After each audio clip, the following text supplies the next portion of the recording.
Hello and welcome to another video. In this video I'm going to explain all of these tools here, what they do and how to use them. So in order for you to be able to draw in this camera view, you need to click on this drawing node. So you'll have to go to the node view, which is up here. And if this is far away, then you can zoom in on it. Now wherever your mouse is, that's where your zoom will go. So if you want to see this, then you put your mouse over it and you can press 2. If you press 2 over and over again, it will zoom in that area. So this is the drawing node. Think of this as your paper. This is a composite. Think of that as an electrical outlet in your wall. So, but the difference is you can plug in an infinite amount of things into this composite. So for example, if I wanted to get more paper here, there's different ways of getting them. You can go down here on the timeline. Right over here there's this tiny little plus sign with a red, yellow and blue symbol. If you click on that, you will get this little window that says add a drawing layer. You can also name it whatever you'd like, and you can click add. It will add the drawing node here, and then you can add another one. So I could go, drawing node number 3, and I can click add, and it will keep adding them. So once you're done, you can click close. But then it's kind of a mess here, so we can move them around a little bit just by clicking and dragging, and you can place them in order.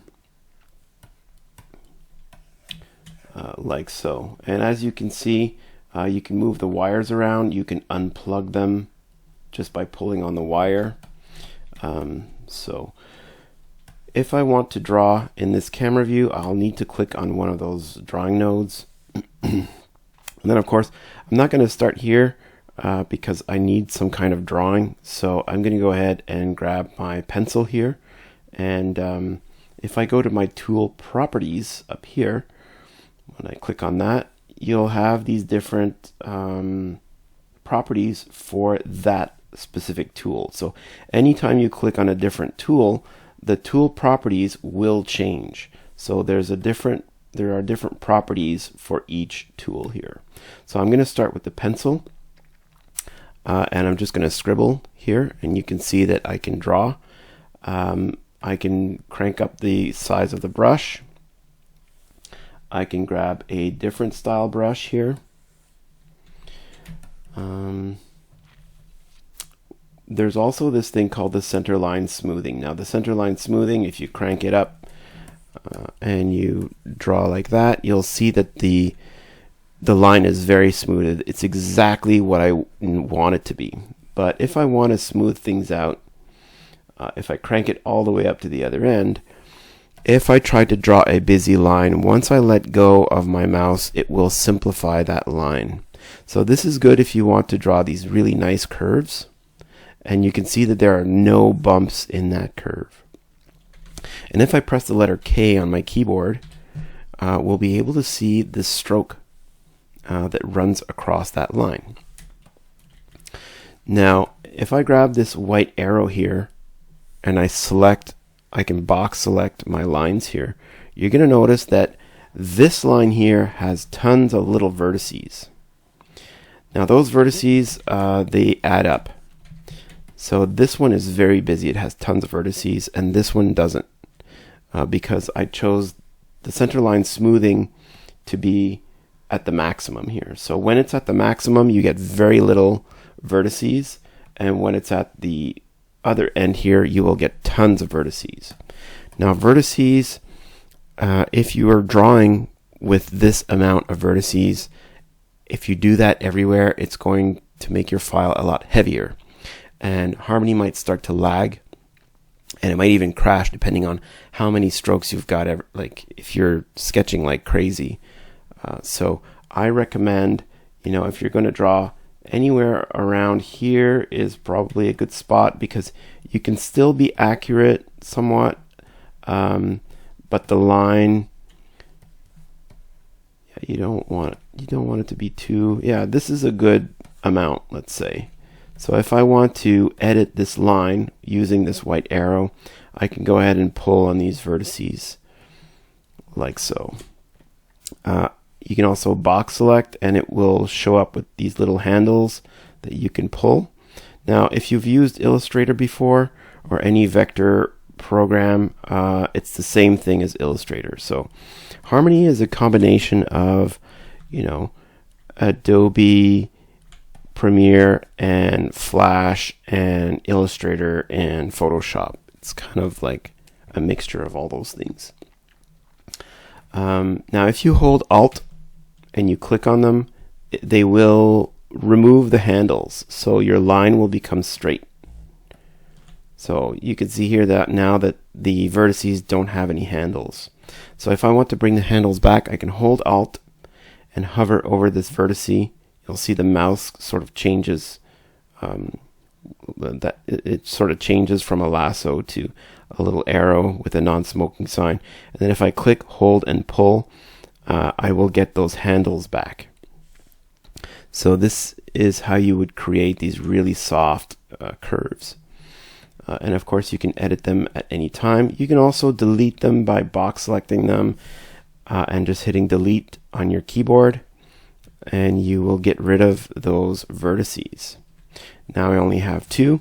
Another thing you can do here is hold Shift and hover right over the line here. You'll see my mouse changes cursors. I can click, hold, and pull, and then I can make these really nice curves using this white arrow, which is called the contour editor.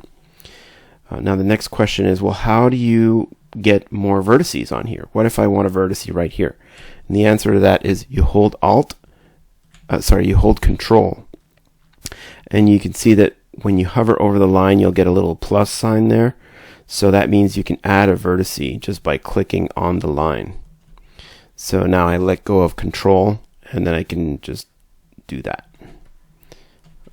and create the curves that I want. Now there are more tools. So anytime you see this little, let's see if I can zoom in here. Anytime you see those little gray squares at the bottom of the tool, that means that there are more hidden tools on the inside. So if I click and hold, you'll get this little drop down menu with more tools. Now more on those later. What I'd like to do now is jump to this black arrow right here. And you can see when I clicked on the black arrow, the tool properties changed here. I get a different set of properties. So I would like to remove the strokes, like these blue lines. I don't really need to see them, so I'm just going to hit K on my keyboard and they will disappear. So the black arrow is there for you to move things. So you can click on things and drag them, and you can move them. You can also change the size of these things. And when you click on one, you're going to see that there's a bounding box around it. So you can pull any of those white dots on the bounding box. And well, let me just get rid of these things here. I don't want to see these lines, so I can box select all of these lines here and hit the delete on my keyboard. Just to clean this up a little bit. So yeah, when you click on an object, you're going to get a bounding box. You're also going to get this white dot in the center. That is the rotation point. So if I would like to rotate this drawing object, I can just hover over the corner here, and you can see my mouse changes into these two rotating arrows. So if I click and hold, I will be able to rotate that. Now, another thing you can do with this white dot is you can actually move it temporarily by clicking on it and moving it. Now you can see the white dot is over here, and now it will rotate around that white dot, like so. If I click away and I click on my object again, that white dot will have returned to the exact center of that bounding box. So anytime you want to move something, you're going to be using this black arrow. Next up is this cutter tool. So the cutter tool is designed for you to cut things. So if I want to cut this line in half, I can select the bottom half here, and you can see that I have a green bounding box. And if I hover over the line, I'm going to get that little 4-arrow cursor, which indicates to me that I can move things around. Now you can go ahead and cut anything you want into as many pieces as you'd like so. And you also get that white dot with the bounding box again that allows you to rotate even with this cutter tool. Now there's this really neat thing right over here next to the cutter tool options, and there's this little menu here that you can hold, and you can get either the marquee tool or the lasso tool. Now the lasso tool is in case you need to get something that's maybe let me just make a demonstration here. So let's say I have this complicated set of drawing objects that I need to go and grab. The lasso tool, so the marquee tool makes a bounding box, and you know, if I want to get this a little dot there, it might be difficult for me to get to it without clipping the other objects. So you can go ahead and grab the lasso here, and the lasso allows you to circle anything that you want to select and then move it around. Now you don't have to select the entire object like so. You can just swipe through it like this and it will select that object like that. Personally, I hate the lasso tool. I'm always using the marquee tool because the marquee tool I find is more accurate just when it comes to clicking on things and even box selecting these things. So I rarely use the lasso. I have to really be stuck to go back here and change it. So I keep it on the marquee tool. Next up is the reposition all drawings. We're going to come back to that later. We can't really use that right now. So I'm going to go to the next tool over here, which is the brush tool. And by the way, like Illustrator and Photoshop and any software really, if you leave your mouse hovering over it, it will tell you what the tool is called, and it will tell you what the shortcut to that tool is. So this one is Alt-B, and this is called the brush tool. Now I'm going to crank up the brush here so we can see. And get rid of that. And this is the brush tool here. Now the brush tool is nice because it has the thick and thin. So you can see right here, it's got the pressure sensitivity. So if I barely touch my screen, it will be very thin, and if I press down hard, the line gets thicker, and if I don't press as hard, the line gets very thin. So pressure sensitivity. Now obviously you have a whole bunch of different brushes here that you can use. Some of them have texture. So depending on what you want to do, what you want to paint. And of course, if you want to change colors, you can go to your color tab up here. And you can see that as soon as you make a file, whatever the file is called, it will create a palette, a scene palette for that particular file. So if you would like to make a palette for a specific object, you can come here and click the plus sign for new palette, and then you could say, you know, whatever. If you're going to be drawing flowers or something, you can say flowers, and you have options here from texture to color. I'm going to stick to color here, and I'm going to click OK. And now you can see that I have no colors here. So if I want to have flower colors, I can just press the plus here for a new color pot, and then if you just double click on the color, it will open up this little menu here, and then you can go ahead and choose the color that you want just by dragging these things around, and then you just close it. So if I want another color, I can go ahead and click plus. Whatever color you're on, it's going to duplicate it.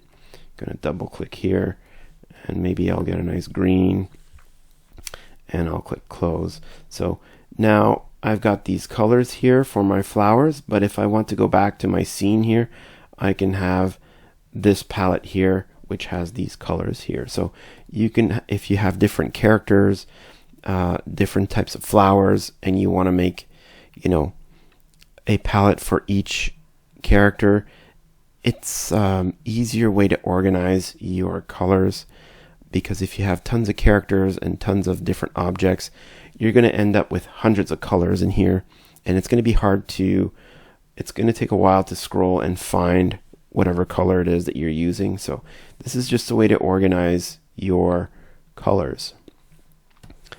So I'm going to go ahead and take this green here, and you can see it's really easy to draw and paint. Repaint brush. This allows you to, so if I've done a stroke here but I just want to color part of it, I can take this purple, and if I do that, it will only color that. It doesn't color anything else but whatever's on screen, whatever the brush strokes are there. Now the difference between the brush and the pencil is this. The brush will give you an outline on both sides here. Okay, but the pencil only gives you a line across the pencil. So you can see here, this one has a center line and this one doesn't. So if you are drawing characters or objects, I recommend that you use the pencil. And if you are drawing anything like effects, like let's say a splash of water, I recommend that you use the brush. So if I take a brush with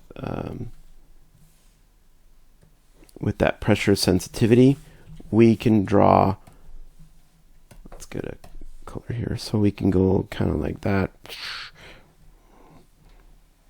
And now I'm just using my pen sensitivity, and you can see here that it just looks like water splashing, and this is paint, right?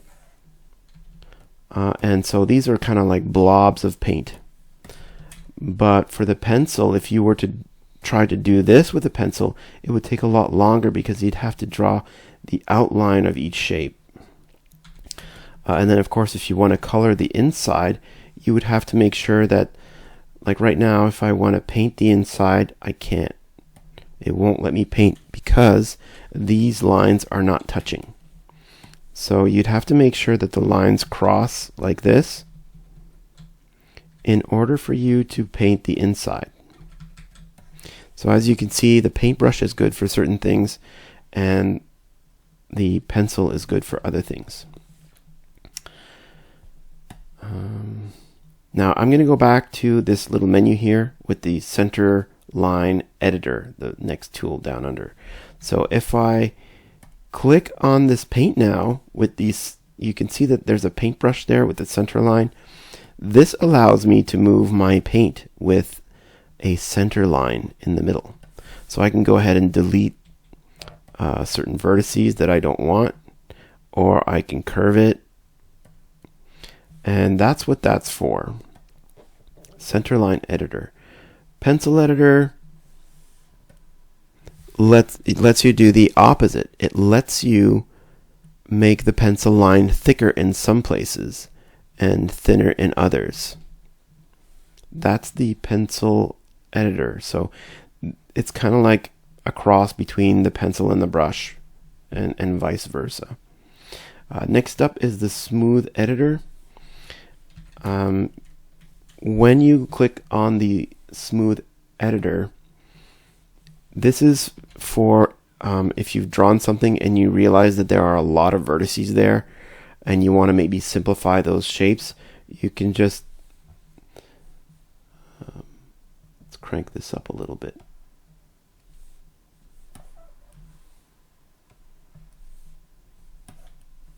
Yeah, over here, I'm going to crank up the size of the brush here, and if you paint over it, you're going to see that it can simplify the shape. Now, that's not a really good example, so I'm going to go ahead and crank this up here. Now, as you can see, I have tons of vertices here. Might be hard to see, so I'm going to change colors here. So if you've drawn something and you've got tons of vertices and you're like, oh man, I really like this line, but I want to just simplify it. I don't want to have to redraw it. So you go in and you grab your smooth editor and you just paint over top of it. And now you can see that it will remove the vertices that don't really need to be there. So this is a good way to clean up your lines or your file. And of course you have a different properties here. Instead of a brush, you can grab the marquee tool as well, or you can grab the lasso to simplify certain areas. Honestly, I never really use that. I find it's extremely rare that I'll use it. Next up is the perspective tool. The perspective tool is basically a bounding box that allows you to create perspective. So you can pinch things and make things wider, like so. So if I get rid of those and move that over here, I could essentially make this splash, give it a little bit of perspective like that, or do the opposite and make that a lot wider and that a lot smaller.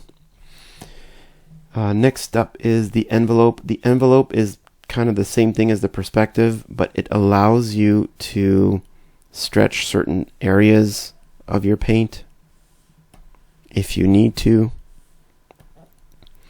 Anytime you select something, it will give you that bounding box, and you can just move things around. And the last one is the edit gradient texture. I'm going to come back to that. So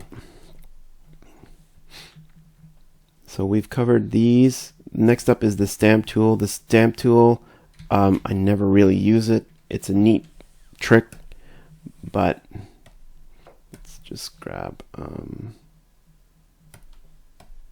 some white here.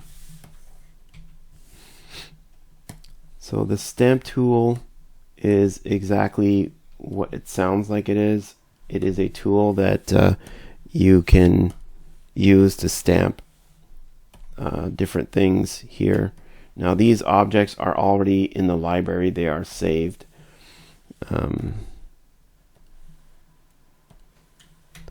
So you can basically save drawings in here. If you want to make it snow,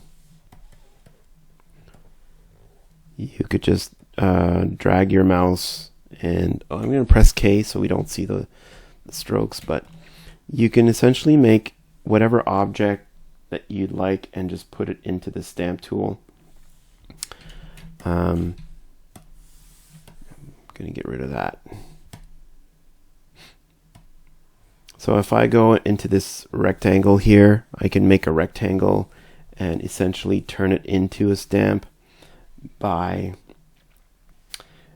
having it on screen here and clicking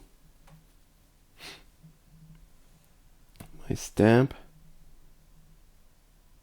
and creating a new brush here. So if I click that, I can give it a name and click OK. It will show up right here at the bottom. So now whenever I do that, it's going to have that box. It is as simple as that. So the last thing that you drew, if you come here and click that, it will make a brush out of it. Now if I want to get rid of that brush, I can just press the minus here and it will delete the brush. And you have different scales here that you can play with.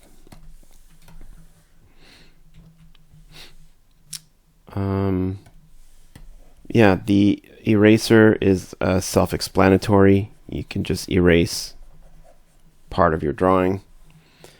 The type tool is also self-explanatory. You know, you can click and just type, and then you can make it bigger. If you'd like to fix the lettering on the inside, you can press the stamp tool again. Not the stamp tool, but the type tool, text tool, and you can click and then press delete or the arrow keys to move around and type in more things. You have different. If I want to change the font, I can highlight it and then go down here to this menu and just press the arrow keys down, and it will go through all the different fonts. You have different sizes here. You can either type in a number or use the little arrows here. More options here for you. Center line, or sorry, center the text or text on the side, whatever you like.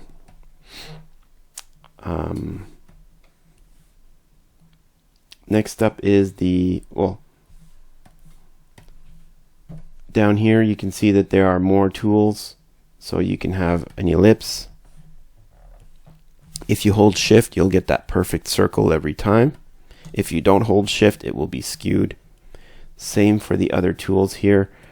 The line can be on an angle, any angle you want. If you hold shift, you can make these straight lines.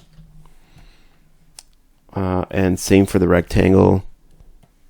If you hold shift, you'll get that perfect square every time. Next up is the polyline. The polyline is basically like a tool in Illustrator. It's a pen that allows you to go and click anywhere you want. And if you click and hold and drag, you can make curves. Click, hold, drag, curves, like so. Next up is the paint bucket. The paint bucket does exactly what you think it does. It can color. You can, if the line is closed, you can just click on the inside. It will color the inside. Or if you want to color the entire thing, you can click, hold, and drag and box select, and it will color both the line and the inside. The ink, I never really use it, but the ink lets you hover over a line to color the ink. So over here, if I don't want to paint the inside, I just want the line, I can just hover over it and then click on it, and it will color just the ink without painting the inside. You can paint unpainted. That does exactly what it says it does. So whatever is not painted, it's going to paint the inside. So instead of coming here and painting that and painting that and painting that and that, I can go ahead and box select those things, and it will color the inside right away. So this is good when you have multiple objects that you'd like to paint at the same time. Repaint does exactly what you think it does. It repaints whatever you select. Unpaint takes the paint away. And stroke is a neat tool, but it will not work unless your strokes are showing. So if I draw and I don't have my strokes showing, it's going to give me a pop-up menu like that. It says you have added a stroke to the drawing, but it will not be visible unless you activate the show strokes from the view menu. So the show strokes again is the letter K on your keyboard. Then you can see here I have this invisible line there. So the stroke allows you to separate things, so in order for you to be able to paint them like so. And it leaves an invisible line there. You can see the line is there, but if I press K again, it disappears and those lines are invisible. Now you can always grab those lines and move them around, so you can fix whatever needs fixing. And finally, the close gap. So the close gap is if I want to connect these two things together, I can circle them like that, or maybe just make a line like that, and it will make a line like so. Then I can paint the inside. Honestly, I never really used these tools. Excuse me. But that's what they do here. Next up, we've got the color eyedropper. So the color eyedropper is a good tool if you have hundreds of colors and you want to find where is this color inside of all of these colors here. You can just click on it and it will take you to that color. So if I click here, it will take me to this color. If I click on this color, it will take me there. So, and it's also good if you want to use, for example, let's say I take a screenshot of something.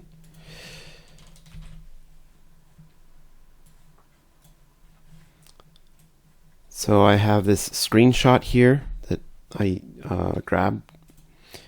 I can go back here and click anywhere on my screen and click Control V or paste, right? I can go to paste drawing object from my, and it will put the screenshot inside of Harmony here. And then I can grab a new color pot. Whoops. I can grab a new color pot, and the eyedropper tool is here as well. And then I can click that and hold it, and then whatever I hover over, you'll see that I will be able to grab that color. So if I want this little orange here, I can do that, and then I'll get that exact orange. And then here it is right here. So you can use that to find your colors or grab any colors. Same thing for the pencil texture eyedropper. So if I do that, it will take me to the proper pencil that I've used. Next up is the drawing pivot. So I'm going to get rid of some of the drawing objects here. I'm just going to box select them and hit delete on my keyboard. And then the drawing pivot is basically, you can see this, it's a little blue bullseye, and wherever you click, that's where the bullseye will go. Now this will determine where you want the rotation point to be if you add a peg to your drawing.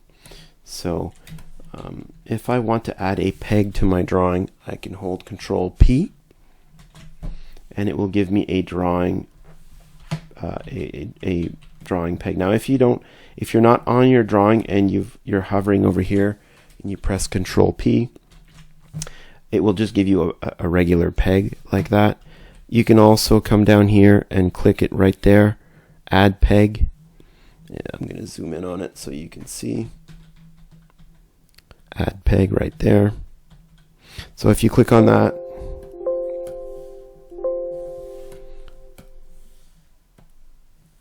it will give you a peg. Sometimes the peg goes flying off there, but whatever. If you are on the drawing, it will name the peg whatever you've named it, and it will add a -P that says it's a peg. So now when I click on my peg to be able to move this, if I want, like right now, I can see that blue dot. Is that where I put it? Yeah, I'm gonna put mine over here. You can see that the drawing pivot is now here, but the peg is not reading it. So I'm going to go ahead and tell the drawing node to read the peg here. So I'm going to come over here, click on this yellow box, and I'm going to tell Harmony to apply embedded pivot on parent peg. Close it. Now you can see when I click on the peg, wherever I put this drawing pivot, when I click here and when I go on my transform tool, now the pivot point is right here. So, but this is not really used unless you are rigging. So we're not going to go into rigging right now, so I'm just going to get rid of that. And then this has really no meaning for now. This is another tool, morphing. I'm not going to talk about this one. It's not really something that I use. I don't find it useful. The hand tool is exactly what you think it does. It's just designed for you to move the screen around. But I never really use the hand tool, because if you want to move your screen around, you can just hold the space bar, much like in Illustrator and Photoshop and other softwares, and you can use it in any view here to move around. If I hold this down, I get the zoom tool, which allows you to zoom in. If you want to zoom out, you hold Alt and you click away. Honestly, this is not useful because I usually just hit 1 and 2 on my keyboard. Next up is the rotate view. The rotate view is the animation disk. Now, I talked about that in my other video. The animation disk looks like this if you've never seen one.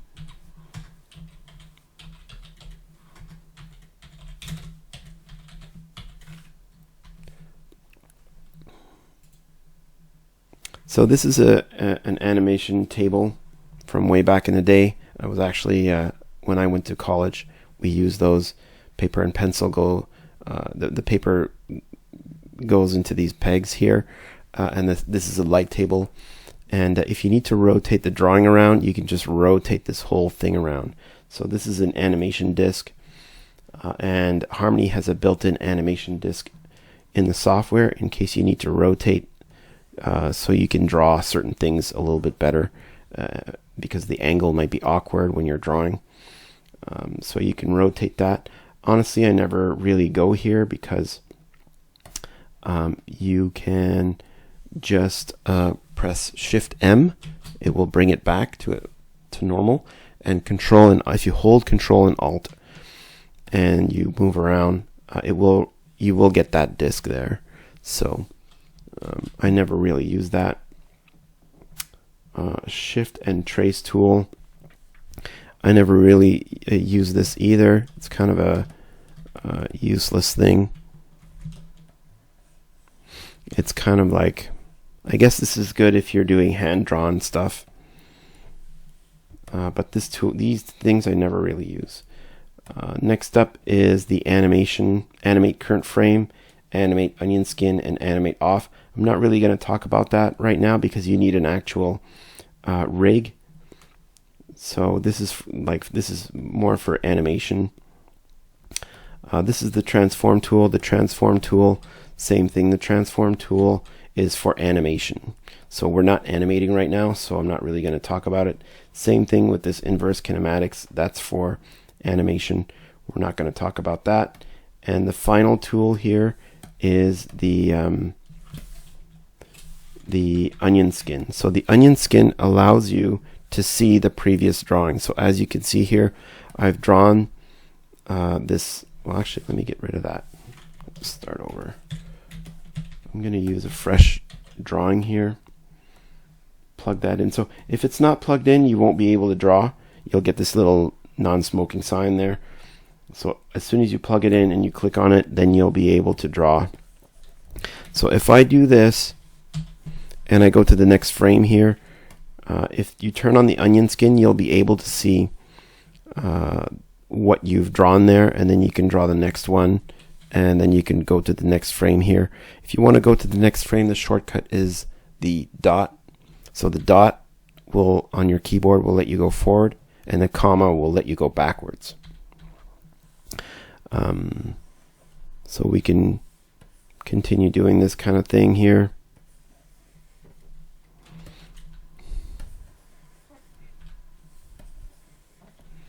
And then you can have this little animation there.